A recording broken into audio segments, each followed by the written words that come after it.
Саламатсыңарбы балдар, силерге жагымдуу маанай тартуулоо менен тарбия саатыбызды баштайбыз. Бүгүнкү темабыз жакшылыктын акыбети жакшылык менен кайтат деген темада ой бөлүшөбүз. Сабагыбыздын максаты жакшылык жасоонун акыбети кандай болоорун билип аласыңар, жакшылыкка жакшылык кылыш керек экендигин түшүнөсүңөр, адилеттүүлүк тууралуу маалымат аласыңар. Анда эмесе балдар, бүгүнкү теманы жакшылап түшүнүп алуу үчүн адилеттүүлүк чылбыры деген жомокко көңүл бурабыз. Иран шахтарынын бирөөсү бир күнү катуу ооруга чалдыгып төшөктө жатып калат. Кандай дарыгер чакыртып, кимге арызданса да айыга албады. Оорудан улам мурдагыдай ал күчү калбай, ийне жегенеттей болуп арыктады. Ошондой күндөрдүн биринде анын алдына нөөкөрлөрүнүн бири келип, андан сүйлөөгө уруксат сурады. Падышанын жанындагылардын баары бул эмне дейт дегенсип аны карап, күтүп калышты. Ал: улуу урматтуу шахым, сиздин мартабаңыз артып, падышалык дооруңуз узун болсун. Мен бүгүн сизге бир кабар айтканы келдим. Биздин шаарга аалымдагы ченде жок, такы балыгына эч ким жетпеген бир улуу адам келиптир.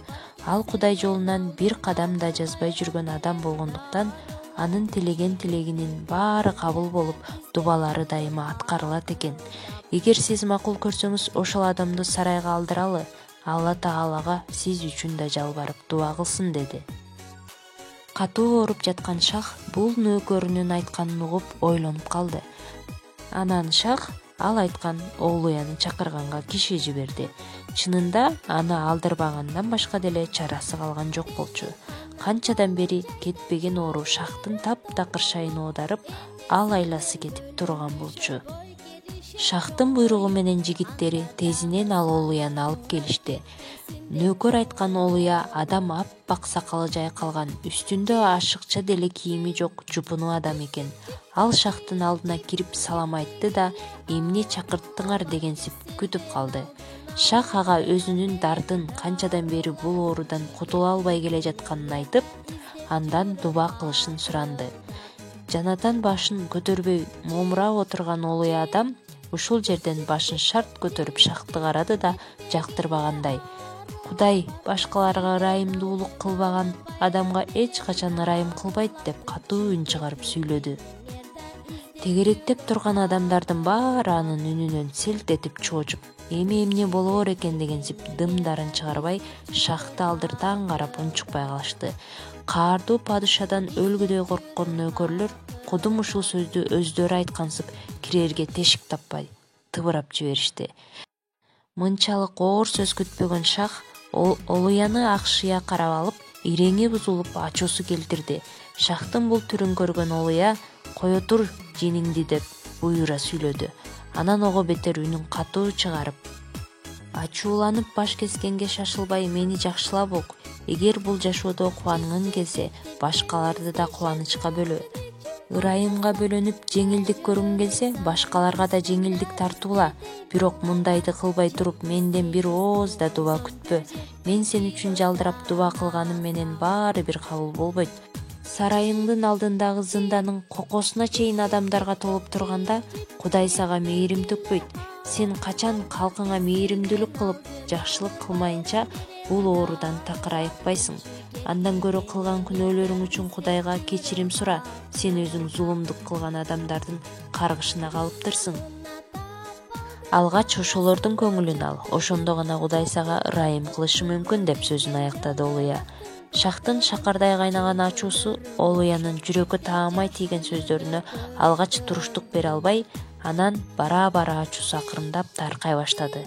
Акыры ал Оолуянын айтканын туура көрүп, унчукпай башын ийип олтуруп калды. Оолуянын ар бир сөзү шахтын чучугуна жетип, көз алдынан буга чейинки кылыктары бир-бирден чууруп өтүп жатты. Бир малда желдеттерине бурулуп, камактагы туткундардын баарын бошоткула деп өкүм кылды. Анан Оолуяга ыраазычылыгын айтып, өзүнүн бөлмөсүнө кирди да көпкө ойлонбой эптеп дааратын алып намазын окуганга турду. Бир топко чейин башын көтөрбөй, Кудайга жалынып жалбарды. Анан көзүнүн жашын төгүп: О улуу жараткан, мен буга чейинки кылгандарыма азыр аябай бушайман болуп турам.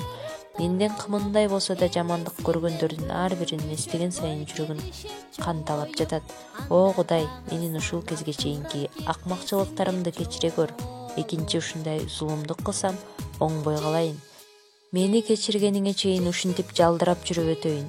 Сен мени кечирсең гана болду деп сыздап кечирим сурап жатты.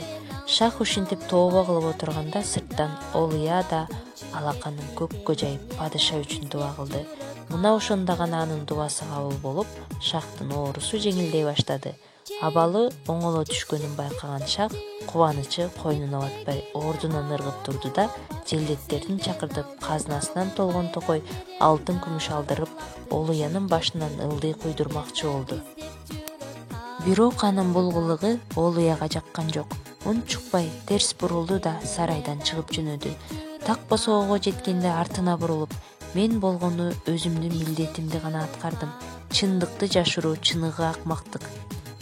Эми кайра ооруга кабылып, ажалыңа тезирээк жолуккуң келбесе, адилеттин чылбырын колуңан чыгарбагын деди да өз жолуна түштү.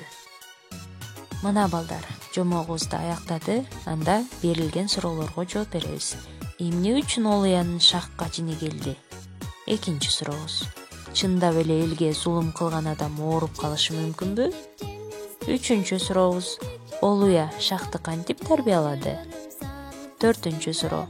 Шах Олуянын айтканына эмне үчүн ынанды? Бешинчи суроо. Бүгүнкү уккан жомогуңардан кандай тарбия алдыңар? Эмне жөнүндө болду жомок? Анда эмесе балдар, берилген суроолорго так туура жооп бергенге аракет кылабыз. Ушуну менен сабагыбыз аяктады.